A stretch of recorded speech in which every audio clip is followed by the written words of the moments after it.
আমার এই চটপটি খেয়ে আমার হাজব্যান্ড এত বেশি প্লিজড ছিল মাশাল্লাহ। তাই পুরো রেসিপিটা দেখতে হলে অবশ্যই পুরো ভিডিওটা দেখবেন। ও বলতেছিল যে বাইরে যে আমরা চটপটি খাই ঠিক ওরকমই হয়েছে। কিন্তু আসসালামু আলাইকুম, সবাইকে নতুন একটি ভিডিওতে ওয়েলকাম করছি।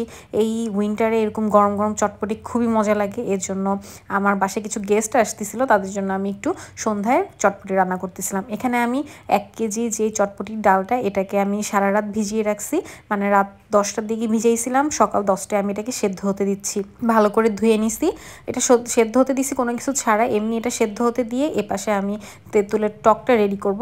এর জন্য এখানে 1 কাপ তেঁতুল আমি ভিজিয়ে রাখছিলাম। আমি ডাল নিছি 1 কেজি ডাল, এবং পুরোটা সেদ্ধ হতে আমার সময় লাগছে মোটামুটি 30 থেকে 40 মিনিটের মতো। আপনি চাইলে প্রেসার কুকার সেদ্ধ করে নিতে পারেন। এই যে ডালটা এরকম একটু চেক করে দেখবেন যে ডালটা সেদ্ধ হয়েছে কিনা। এরপর আমি এটার মধ্যে বাকি সব ইনগ্রিডিয়েন্টসগুলো দিব। ডালটাকে যখন দেখবো যে মোটামুটি প্রায় 90%-এর মতো সেদ্ধ হয়ে গেছে, তখন আমি এর মধ্যে কিছু আলু দিয়ে দিলাম। আলুগুলোকে একটু ছোট ছোট করে কেটে দিছি। মানে চটপটিতে আলু দিলে না একটা মাখা মাখা ভাব থাকে, খেতে অনেক মজা লাগে। এরপর আমি এর মধ্যে একটু আদা বাটা, একটু রসুন বাটা দিব। 1 কেজি চাল, মানে সরি চাল বলতেছি, 1 কেজি ডালের জন্য আমি এখানে প্রায় মোটামুটি 2 চা চামচের মতো রসুন আর আদা দিয়ে দিছি। এরপর আমি এখানে ভালো মতো একটু নেড়ে চেড়ে এর মধ্যে কিছু পেঁয়াজ কুচি দিব। পরিমাণ হচ্ছে, আমি এখানে 2টা বড় বড় পেঁয়াজ নিয়েছিলাম, যেহেতু আমার ডালের পরিমাণটা বেশি ছিল। এরপর আমি এখানে পরিমাণ মতো লবণ দিব। পরিমাণ মতো বলতে লবণটা একটু কম দিবেন, মানে প্রথমে হাতে রেখে দিবেন, যেহেতু এখানে মশলা পড়বে। তো এর জন্য দেখা যায় যে বেশি দিলে আবার ওই সময় মানে লবণ অনেক বেশি হয়ে যাবে। এরপর আমি এখানে হলুদ গুঁড়া, লাল মরিচের গুঁড়া, ধনে জিরা গুঁড়া দিয়ে ভালো মতো মিক্স করে নিচ্ছি। এখন আমি এখানে কিছু কাঁচামরিচ দিব একটু বেশি পরিমাণে, যেন অনেক ঝাল হয় আর কি, কারণ চটপটি ঝাল খেতেই মজা লাগে। সব কিছু দেওয়ার পর আমি এটাকে ভালো মতো নেড়ে চেড়ে নিব। এটা কিন্তু মানে কন্টিনিউয়াসলি রান্না হতে থাকবে, দেখা যাবে ঝোলটাও তাহলে একটু কমে কমে আসবে, আর হচ্ছে ডালটাও আরও ভালো সেদ্ধ হবে। এরপর আমি এর মধ্যে না রাঁধুনির যে রেডিমিক্স মশলাটা থাকে চটপটির, ওই পুরাটা আমি দিয়ে দিব। পুরাটা বলতে এখান থেকে আমি একটুখানি মোটামুটি 1 চা চামচের মতো রেখে দিব, যেটা আমি টকে ইউজ করব, তেঁতুলের টকটাতে। এই জন্য ওইটা রেখে বাকি পুরাটা আমি অ্যাড করে দিচ্ছি। আর আমি বলবো যে শুধু এই চটপটির মশলা দিয়ে রান্না না করে সাথে সাথে এই যে আমি যেই ধনে জিরা গুঁড়া দিলাম এগুলো যাতে দেওয়া হয়, তাহলে না প্রপার টেস্টটা পাওয়া যায়। অনলি এই চটপটি মশলা দিলে কিন্তু অতটা ভালো লাগে না। সাথে একটু আদা রসুন বাটা আর হচ্ছে এক্সট্রা যে হলুদ মরিচ ধনে জিরা গুঁড়াটা সব কিছু দিলেই আমার মনে হয় প্রপার রান্নাটা হয় এবং মজাও লাগে খেতে। আমরা তো এভাবেই রান্না করি এবং সবাই খুব পছন্দও করে। এ পাশে চটপটি আমার ডান। এখন আমি তেঁতুলের যেই মানে তেঁতুলটা যে ভিজিয়ে রাখছিলাম ওগুলোকে সুন্দর মতো তেঁতুলের কাঠ বের করে নিব এটা থেকে। একদম আমি এখানে যেহেতু 1 কেজি ডালের, তাই তেঁতুলের টকও ছিল বেশি।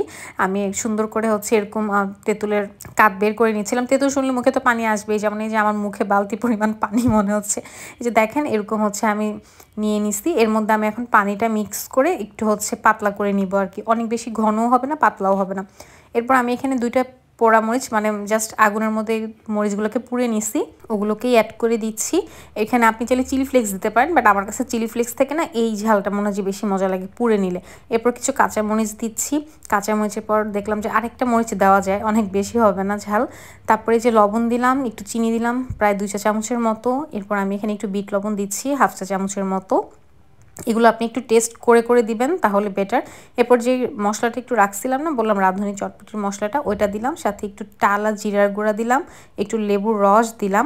লাস্টে আমি এখানে একটু ধনেপাতা দিয়ে পুরো টকটাকে ভালো করে মিক্স করে নিব। এটা যে এত মজা হয়েছিল, মানে আমার হাজব্যান্ড চটপটি খুব পছন্দ করে, ও এই টকটা খেতে খুব পছন্দ করছিল। আর যারা গেস্ট ছিল তারাও সবাই বলতেছিল যে মজা হয়েছে চটপটিটা। এই যে সব কিছু মিক্স করে আমি এখন জাস্ট একটু নেড়ে চেড়ে এটাকে একপাশে রেডি করে রাখবো। এই টকটা এমনি এমনি খেতেও ভালো লাগে। মাথা ব্যথার মধ্যে এরকম একটা টক একটু জাস্ট মুখে নিলে না আমার কাছে মনে হয় যে মাথাটা পুরো ওপেন হয়ে যায়। একটু ঝালটা একটু চেক করে দেখবেন, চিনিটা একটু চেক করে দেখবেন। আমি যেমন চিনিটা একটু লাস্টে অ্যাড করছি। তো এই সব কিছু ঠিকমতো মিক্স করে রেখে দিব। আর তেঁতুল এক এক তেঁতুল এক এক রকম হয়, আর টক কম বেশি হয়। এজন্য আপনি সব কিছু একটু মানে মিক্স করে করে দেখবেন যে সব কী পরিমাণ দেওয়া লাগে। এরপর আমি যে সার্ভ করার জন্য এখানে হচ্ছে চটপটিটাকে আরেকবার গরম করে নিছি। দেখেন যে পরিমাণ পানি প্রথমে দেখা গেছিলো, এখন কিন্তু অত পরিমাণ পানি নেই, কারণ এটা জাল দিতে দিতে কিন্তু একটু শুকাইছে। আর আমার হাজব্যান্ড বলে হচ্ছে ওর কাছে একটু পাতলাটা ভাল লাগে, এই জন্য আমি একটু ঝোল ঝোল টাইপ রাখি আর কি চটপটিটা। খেতে খেতে দেখা যায় যে অত আর কিছু বোঝা যায় না। আমি এখানে সার্ভিং বলে নিয়ে নিছি। এরপরে কিছু শসা কুচি দিচ্ছি, আমার কাছে তো চটপটিতে শসা কুচিটা অনেক মজা লাগে। তারপর কিছু পেঁয়াজ কুচি দিচ্ছি, আপনি টপিংস মানে যেরকম পছন্দ করেন আর কি। এরপর এখানে যে পেঁয়াজ কুচিটা একটু দিয়ে এরপর এখানে দিয়ে দিলাম কাঁচামরিচ কুচি। কাঁচামরিচটা দিলে তো ঝাল ঝাল মজা লাগে খেতে। তারপর এখানে আমি একটু হচ্ছে ফুচকা ভেঙে দিব, এটা জাস্ট মানে ডেকোরেশনের জন্য দিব। এরপরে তো যার যতটুকু লাগবে নিয়েই নিবে, কারণ ডেকোরেশন করার সময় ফুচকাটা না দিলে না মনে হয় যে কী জানি দেই নেই লাগে আর কি। এরপরে যে ফুচকা টুচকা সব দেওয়ার পর আমি এখানে হচ্ছে একটু চটপটির মশলাটা দিয়ে দিব উপর দিয়ে। রাঁধুনির চটপটির মশলাটা কিন্তু অনেক মজা লাগে, মানে আমি পুরো ভিডিওটা এডিট করতেছি আর আমার মুখে পানি চলে আসতেছে, মনে হচ্ছে যে মানে আবার এখন কখন খাবো। এরপর আমি এখানে কোয়েল পাখির ডিম ইউজ করছি আজকে, মানে দেখতে খুব ভালো লাগে, আমার কাছে কিউট লাগতেছিল, এই জন্য ভাবলাম কোয়েল পাখির ডিমটাই দিই। এরপর এই যে উপরে একটু টক দিয়ে রেখে দিব জাস্ট। ট্রাস্ট মি, এটা এত মজা লাগে চটপটিটা খেতে, মানে সবাই খুব বেশি পছন্দ করছিল। তো আমি এই যে এক একজনকে এরকম করে সার্ভ করে দিচ্ছিলাম, সবাই পছন্দ করছে মাশাআল্লাহ। আপনারাও চাইলে একবার এভাবে বানিয়ে দেখতে পারেন। সাথে জাস্ট মানে চটপটির রেডিমেড মশলাটাই রাখবেন, সাথে একটু নিজস্ব ঘরের মশলাগুলোও দিবেন, তাহলেই দেখবেন খেতে অনেক মজা হবে। থ্যাঙ্কস ফর ওয়াচিং, আল্লাহ হাফেজ।